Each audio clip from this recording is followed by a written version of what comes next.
You're watching AWB TV. Coming up on Capitol Focus, employers ask what's next in Washington's COVID reopening plan. Can Republicans and Democrats work together? Yes, they can. This and the latest news from week 8 of the legislative session. Capitol Focus starts right now. Welcome to Capitol Focus.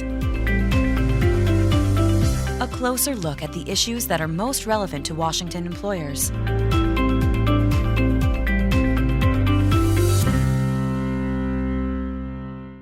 Hello, I'm Dave Maston. Welcome to Capitol Focus, where we bring you the highlights of this year's legislative session. We have a lot to cover in this week's top news, so let's get started. The end of May.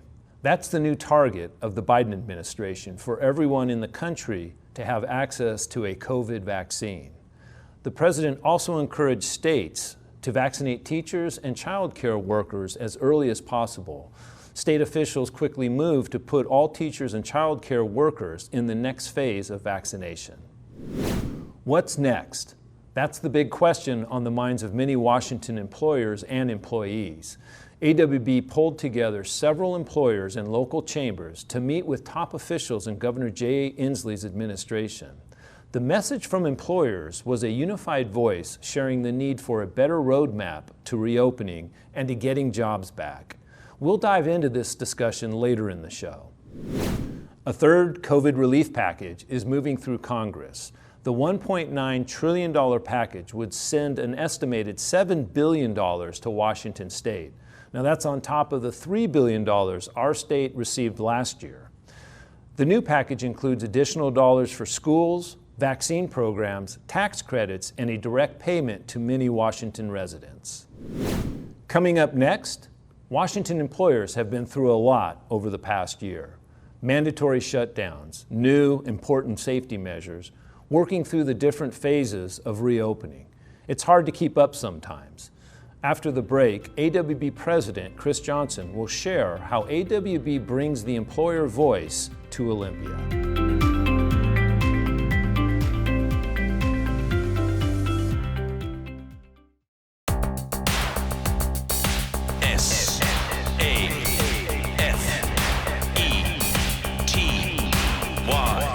Safety dance.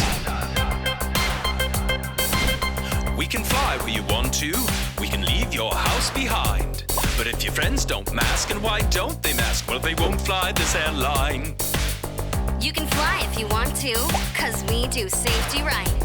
We have air that's clean and disinfectant machines zapping germs like an arcade space fun.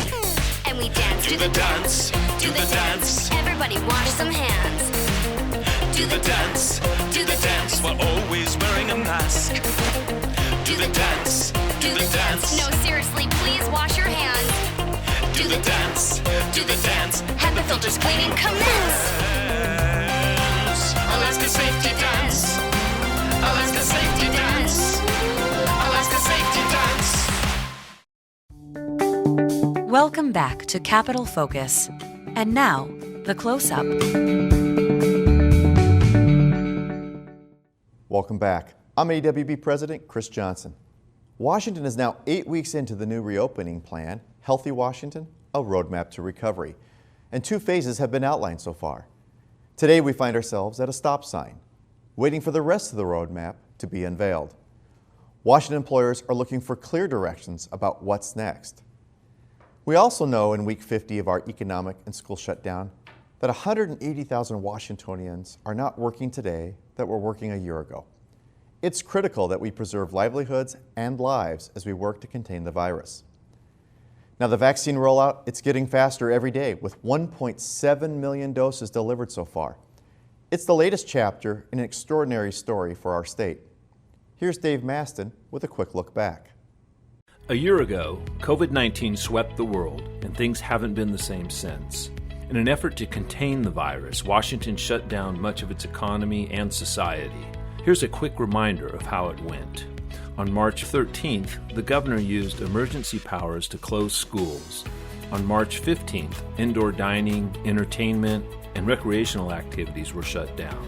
The governor's Stay Home, Stay Healthy order came out March 23rd, and people worked from home if they could. But remote work is just not possible for many, and layoffs and unemployment followed. On June 1st, Washington began to reopen slowly. The Safe Start Washington plan kicked in, a county-based system with a roadmap to fully reopening through 4 specific phases. But then on January 5th, it was replaced with the governor's Healthy Washington Roadmap to Recovery plan. This plan divided the state into 8 regions, quickly moved the entire state from Phase 1 to Phase 2, but then eliminated Phase 3 and Phase 4, leaving everyone with the question, what's after Phase 2? What's the next step? Now, as the vaccine rollout gets faster every day, many are asking again, what's next? And more importantly, when can Washington fully reopen? We need a long-distance roadmap, one that we can rely on, and one that makes it possible for our employers and our employees to plan ahead. This past week, we convened a set of meetings between employers and Chamber of Commerce leaders with some of the governor's top economic advisors. They offered their thoughts about what employers need most right now, and that's hope and clear direction. Joining us now are 2 of the leaders who took part in those meetings, Nicole Sohn and Zenovia Harris. Nicole, Zenovia, welcome on in. Thanks, Chris. Happy to be here. Thanks, Chris. Happy to be here as well. Nicole, let's start with you. You're the CEO of Journey Discovery Center, an early learning and child care provider and advocate in the Spokane region. What kind of guidance are you seeking from the state officials?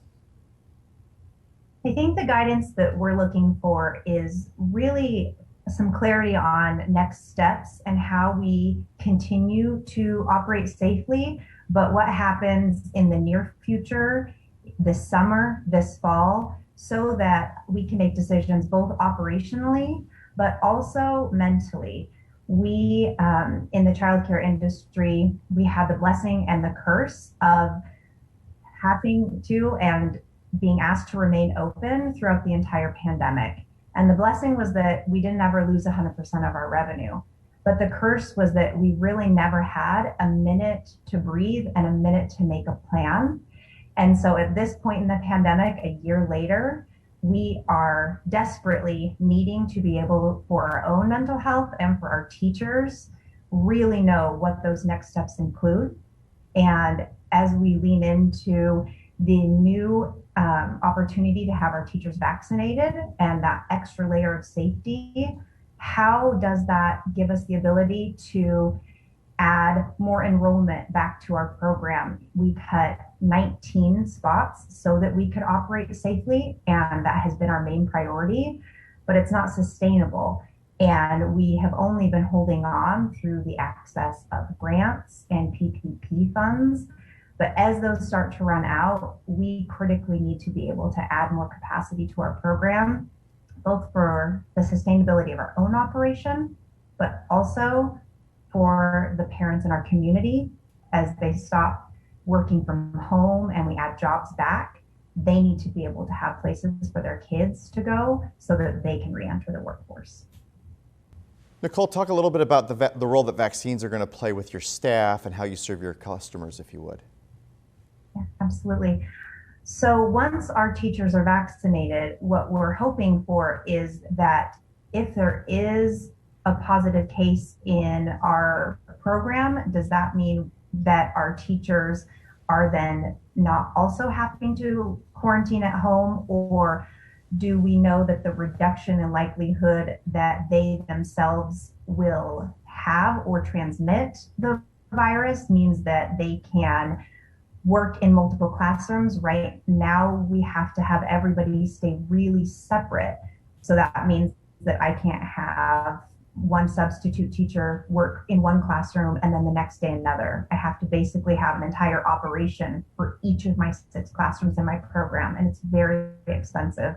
My staffing, I've actually doubled the amount of employees I have during this pandemic while I'm 20% reduced in my capacity and my revenue, really.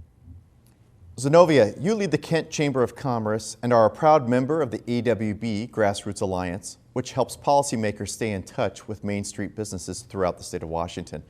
What's your takeaway from the meeting with Governor Inslee's staff this last week?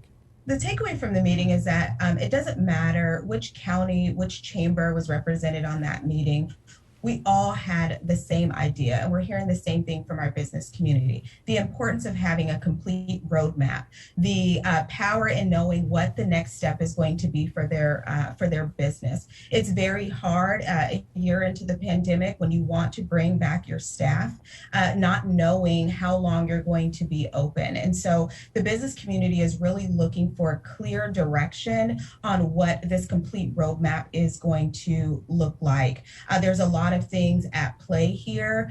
We have employees that aren't able to come back because they don't have access to childcare or because they don't have enough hours to pay for childcare. I mean, there's a lot of things in play here. So if what the chambers are looking for and the business community is looking for is clear and concise information so that way they can pre-plan how their business is going to function.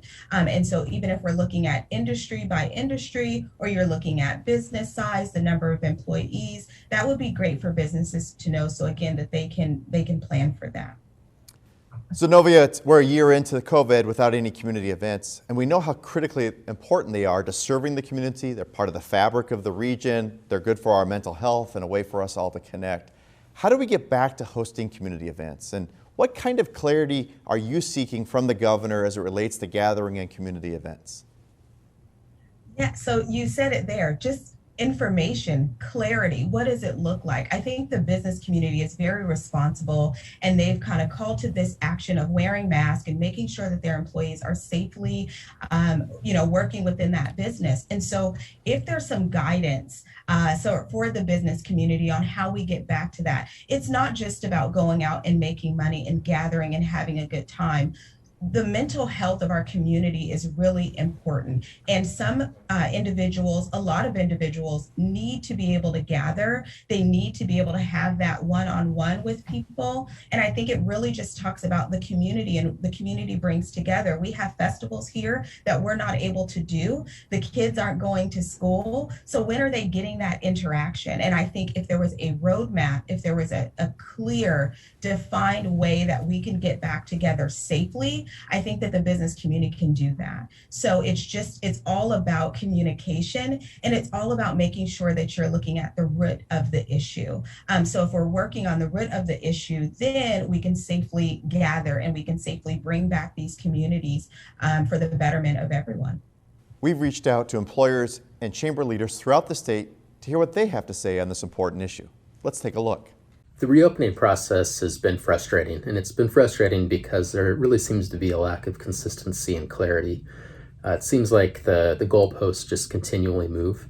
I do not have a clear understanding of what's next for reopening. We don't know what the metrics will be. We don't know what capacity will look like. And that's really hard from a hiring standpoint on when we can hire people back in both the Richland location as well as the Vancouver location, because we just don't know what capacities will be or what we'll need as a business to keep people safe and stay open. The element that pervades almost every challenge we face is uncertainty, whether it's the uncertainty of timing of things, of the virus, or even what the next phases of the reopening will look like. Businesses don't necessarily want more money thrown at the problem. That won't solve it. They want a chance to get back to business. Short of reopening, the other thing that we need is a clear plan, something to count on, something to look forward to, something to work towards. The government can analyze the science all it wants, but in the end, we just need to reopen. Over the past 10 months, businesses in Chelan and Douglas counties were either completely shut down or asked to operate under the most restrictive modifications of the governor's previous orders. What our businesses continue to need is a predictable regulatory environment that gives them the ability to plan. What many of their employees need are schools back for full-time in-person education. We can't have a fully functioning workforce until parents know that their children's needs are met and they're being taken care of. I think even if there's a plan that we don't like, having a plan and knowing what it is would be of great benefit. Stops and starts and changing a goalpost really lowers confidence. And at the end of the day, hiring and investment in business comes from confidence that our business is in a place where it can grow, and what the state is going to allow us to do so. We need some state and local guidance as far as what the next capacity will look like and what our metrics will be to staying open. We're making some long-term marketing dollar decisions now, and we need to know when we can plan to host events and more people, and really do some predictive marketing dollars. And those decisions are months out in the future, and we feel kind of handcuffed and not being able to plan for the future because we don't know what's to come. So some state guidance is necessary. Although it takes some additional work, we need to understand where industries differ and accommodate for that as we recover. For example, science institutions, museums, art institutions, we can keep our mask on 100% of the time. There's a lot of things that we can do that may not be able to happen in indoor activity, and so the solutions and the timing should be different. I think the best decisions are made locally by the people that have the most skin in the game, by the people that have the best understanding of the conditions in their counties. And I think when things are mandated top down from the state, inevitably it's not as an ideal decision as if it's left to people in the local areas. Boy, that was great perspective from our Chamber of Commerce leaders and community leaders from throughout the state. Nicole, what are your thoughts? We would love further guidance on what the metrics look like that allow us to increase our capacity so that we can serve more Spokane working families. Thanks, Nicole. And Zenovia, what are the couple things you're looking for? The first thing we are looking for is a complete roadmap for the business community so that they can open safely and at a faster pace. The faster we get to reopening our community, the better it's going to be for our mental health and for our community's health. And the second thing is, how do we gather? What are the guidance around gathering? How large can they be? Who can gather? How we look at vaccines as we're looking at bringing the community back together. So for us, it's really about further communication and step-by-step on what the business community can do to reopen safely. Nicole and Zenovia, thank you for your leadership and thank you for joining us today. We appreciate all that you do throughout our state. It's been great having you with us. Thank you for having me, Chris. Thank you. Happy to be here. AWB will continue to be your advocate as we engage with the governor's office and other state leaders on how to best help the employer community and our state reopen.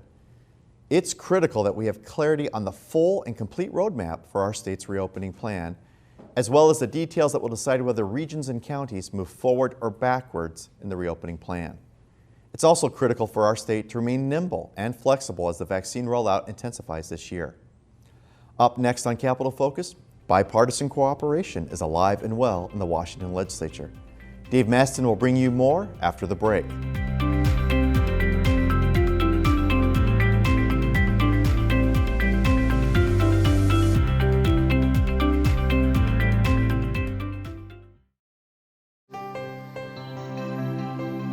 Washington has always been known as a state of makers, trailblazers, innovators, entrepreneurs. Now, as we recover from unprecedented challenges brought about by a pandemic, we want to build our economy back better. The AWB Institute looks forward to shaping this renewal with Washington in the making. This effort puts a focus on new innovations and collaborations in infrastructure, workforce, business climate, and other strategies designed to grow prosperity in every corner of our state. It also features economic data both at the state and county level to support local decision-making and measure our collective efforts. Join us as we work to make Washington stronger. Visit WashingtonInTheMaking.org today to learn more. Welcome back to Capitol Focus. And now, Washington Problem Solvers. One of the main ideas behind AWB's Problem Solvers is to highlight people who are focused on solutions, those who understand the need to work in broad coalitions that rise above partisan politics, use a fresh perspective to help our state succeed. This is happening right now in the legislature as lawmakers deal with challenges brought by COVID-19. Here to tell us more is Amy Anderson, the Government Affairs Director at AWB for Healthcare and Federal Issues. Amy, welcome to the show. Great, good to be here. Thank you, Dave. Many of the bigger issues facing our state result in party line votes by our lawmakers, but that's not always the case. House Bill 1127 is an example. The bill addresses two competing interests in dealing with COVID-19 infections. On the one hand, individuals have a right to healthcare privacy. On the other hand, when a person is infected with COVID, information is critical to conduct effective contact tracing, identification, and quarantine of other infected individuals. House Bill 1127 tackled this and set up a process to provide important information and protect privacy. But even as the bill passed the House, there were still some lingering concerns about privacy and data use. Like any controversial bill, this one could have ended as a party line vote. But that did not happen, and the reason is our two guests today on Problem Solvers. We're joined now by Representative Vandana Slatter, a Democrat from Bellevue and the chair of the College and Workforce Development Committee, and Representative Matt Boehnke, a Republican from Kennewick and the ranking member on the Community and Economic Development Committee. Welcome, representatives. Thank you. Thanks for having us. Thank you. Representative Slatter, your party is in the majority, and perhaps this bill could have been passed without bipartisan support. However, you chose to reach out to your fellow legislators in the other party. What made you take that approach? Well, hi, thank you so much for asking that question. Yes, it certainly is good to be in the majority, but all of us really represent our districts, and our districts are diverse, and we represent everyone in them.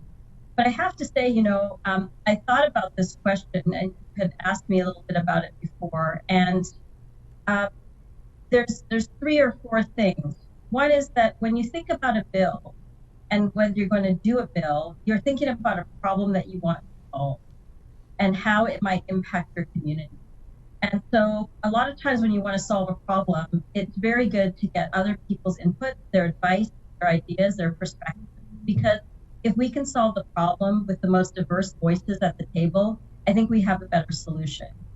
The other piece is that this bill is pretty new. It's innovative in the sense that it's looking at privacy. And privacy is a new language in legislation, right? It's not something we typically hear about, and even legislators are not really super familiar with it.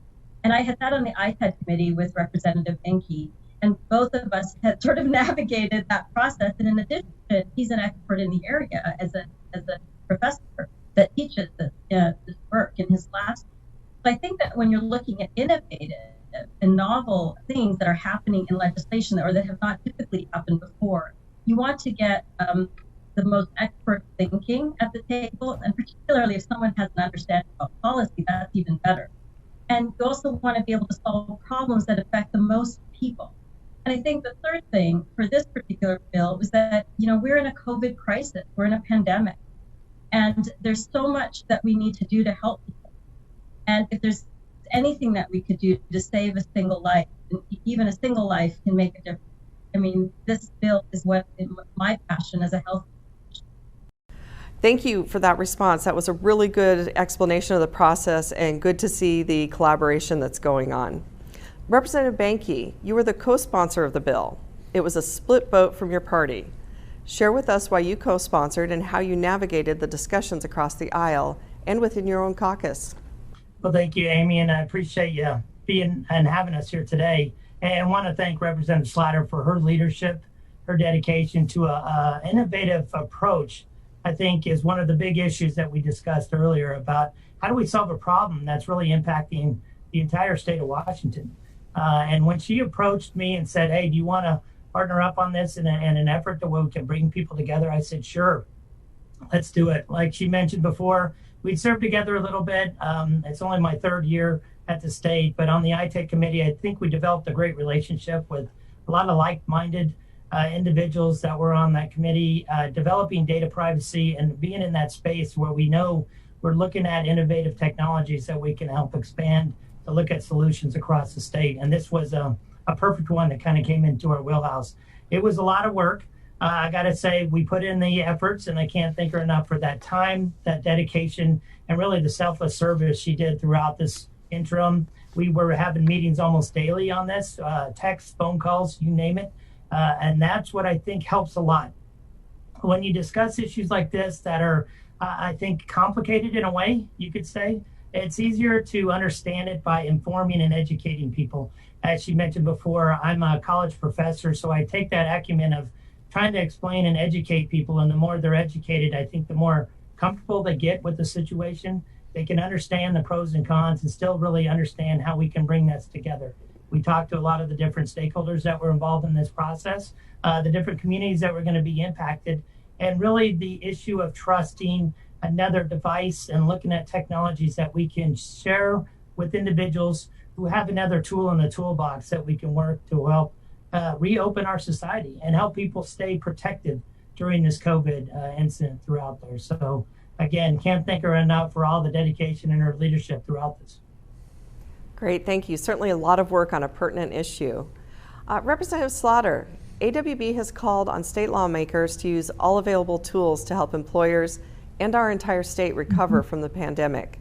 Do you see other examples of issues where we can expect or hope for an effort by Democrats and Republicans to work together? Hi, yes, thank you for that question. And I do see a few places where we can collaborate. I think in general, the legislature is often more collaborative than people realize. We sit on the same committees and we address very similar concerns for members of our district, constituents in our district. And you pointed out one, which is healthcare and COVID and the pandemic. And oftentimes the problem is clear, but then sometimes the solutions are different. But we do respect one another's expertise across the aisle. And so as in the bill that we're talking about today, I really respect the expertise by Representative Boehnke that he brings to the question. So those are places where we see bipartisan work. And the committees that I sit on and where I think we may see more in the future are in transportation. There's a lot of impact for our residents, and transportation is very similar across districts. All of us experience the same challenges in getting to where we need to go predictably.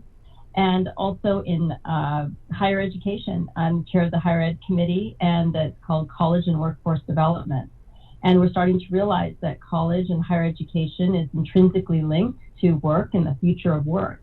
And also that not everyone has the same path to the meaningful work and dignified work. And that's the idea of what will our workforce look like? How do we best prepare the state's workforce? How do we give people opportunities to get to this meaningful workplace is very important. And I heard that from Republicans and Democrats, and all of us are working very hard to look for those solutions. So I see those particular areas as places where I think looking forward, we can see a lot of bipartisanship. And there certainly is an interest in making sure our economy is good and strong. And so I know that oftentimes we come at that with very different questions, but workforce is one place where we can do that. And also just helping to bring innovation and to think about how to build and grow our economy that's good for workers as well as for businesses. And I do think there are a lot of places for collaboration there as well. So thank you very much for the question. Good points, and AWB looks forward to working with you all on all those issues. Representative Boehnke, you have sponsored a manufacturing bill with broad bipartisan support. Representative Dave Paul is the co-sponsor. Do you see a good chance for that getting to the floor for a vote? We do, and thanks for the question, because that's one of my primary bills for this session is to work back on what can we do to help manufacturing, help our jobs. In the biggest part of COVID, we've seen businesses impacted from small, women-owned, minority-owned businesses throughout our communities. I know several in the Tri-City area as well. So it was brought to me an opportunity where we can make manufacturing #1 in the nation again. And this bill goes after that. It's a bipartisan effort, like you mentioned. Can't thank Representative Paul and his sector. We worked to this a little bit before session and then jumped on it right away. When it came to the Community and Economic Development Committee, we said, all right, let's put hands together. Let's really see what we can do. Let's reach out to everybody we can talk to. And then really the third piece is align with what current capabilities we have in the Department of Commerce. Lisa Brown and her team stepped right up. She offered up any support we needed. And even the governor's office reached out and said, what can we do to assist as well? So I know it's scary as a Republican to working across the aisle and looking at this bipartisan effort again that says, I think it's a common ground to what Representative Slatter was saying. a common area that we can solve a problem together and look across the board and say, we understand the facts of this, we understand where we can go for a solution, and it's a based on idea that we can bring people together. And I think that's what we need now more than ever, is building bridges to bring people together, to build that trust in our communities and our elected officials, and bring that to a higher stage to showcase what we have here in the state of Washington. And we have a lot of great manufacturing businesses, from the aerospace to you name it, across the board. And it's come out of the two committees. It just came out of approach last week unanimously, and it's being pulled from rules as we speak. So we're trying to get it to the floor for a vote. Hopefully that's working out in the next couple days. Well, thank you for your work on that, Representative Boehnke. Manufacturing is certainly a critical industry in our state's economy. Representatives, thank you again for joining us today. We look forward to working with you. Thank you so much for having me. Thank you for having us. Appreciate it. Dave, back to you. You know, in the political world, there's so much pulling everyone apart, and people seem to focus on the things that divide us. And I heard both of them talk about how they're focusing on things where we can come together, things that pull us together, and that's how they move beyond just the partisan stuff. And so that was really good to hear. Yes, definitely. The collaboration is necessary to actually have some progress. Yeah. So Amy, thank you for joining us today. Great. Thanks. Now let's take a quick look at the AWB events calendar. Join us March 9th at 11 a.m. for a webinar on unemployment insurance tax relief. Acting Commissioner Cammie Feek from the Employment Security Department and AWB's Bob Battles will cover highlights from the legislative session and how that impacts employers. There's no cost to register. This Thursday, our virtual lobby lunch continues. We'll hear from Representative Jake Fye, Chair of the House Transportation Committee. To register, please contact Leave Johnson at leavej@awb.org. Our popular HR and employment law webinar series continues on April 7th. This event will share the latest information on wage and hour laws to help your business stay in compliance. These webinars offer continuing education credits as well. Registration opens Monday for AWB's annual spring meeting. This year's events is scheduled for Wednesday, May 12th, and will be held virtually. We'll take a look at the 2021 legislative session and offer expert analysis on all the major issues that impact Washington employers. And for updates on all our events, check out awb.org/events. Tonight we close with delicious news from Bellevue. It's been nearly 50 years, and we are happy to report that Dick's Drive-In is heading back to the east side of the lake. Company President Jasmine Donovan says this will add nearly 50 jobs, and that Dick's will continue to provide 100% paid health insurance and college scholarships of up to $28,000 for all employees who work at least 20 hours a week. Donovan says it's a priority to provide more opportunity to people, especially during these challenging times. So when you're enjoying a great burger, fries, and shake at Dick's Drive-In, you're also helping their employee further their education. That's a win-win-win all the way around. This is AWB's Capital Focus. I'm Dave Maston signing off, so please be safe, be smart. I'll see you next week.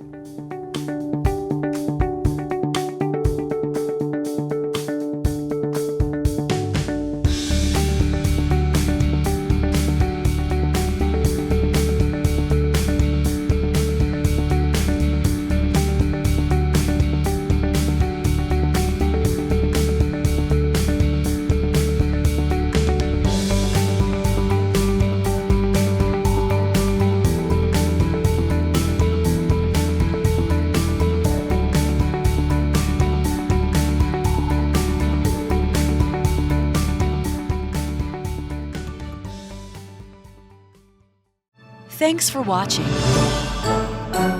AWB TV.